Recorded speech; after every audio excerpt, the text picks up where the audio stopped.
Now, Bronte, I spoke to our one of our previous guests, Michael Lawrence, in the Education Department about this election coming up and the importance that the issues that are very passionate to him about education look like being hidden away amongst so many other bigger issues that the media and both the major parties in particular are going to push. One of the things that neither of the major parties are going to talk about much during the election, it's going to be up to the media to push it, is the Sexual Discrimination Act, or the Religious Discrimination Act, that's tucked away in behind the Parliament. But for your world, it is a major issue. At the end of an election, if it's not talked about, whoever wins is going to say, we've got a mandate to do this or that with whatever. How important is it for you to have this act properly scrutinised so that everybody, very much so the politicians who are voting on it, understand the true ramifications of what's tucked in behind?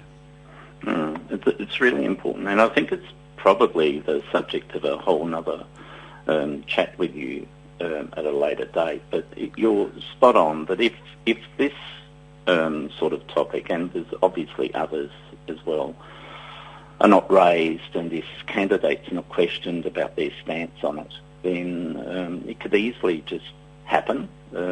As you said, the party that gets in will say that they've got the mandate, they were voted in, and therefore, that's going to become law. But there's some really shocking potential stories coming out of that piece of legislation. And like I said, I think it'd be really good to put a focus on some of those stories in another session.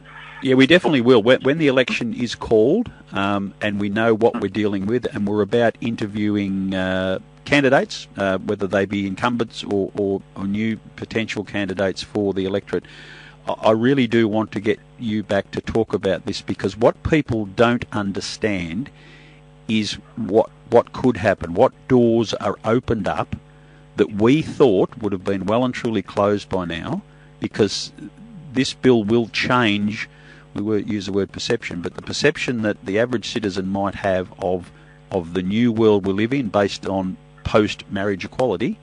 Yeah. Some of those doors are potentially going to be closed, and other unpleasant ones are potentially going to be opened, it would appear. Yeah, and it's not just about people from the LGBTIQ plus community, it's people who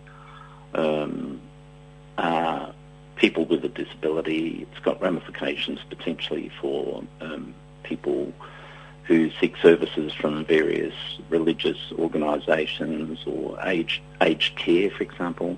So it's not just people who are from the gay community, and that's the stuff that needs to be brought to the surface as well. But it's not, it's far broader. It's very much going to have an effect on the gay community or the LGBTIQ plus community, but it's also going to have a far broader impact than just on that community.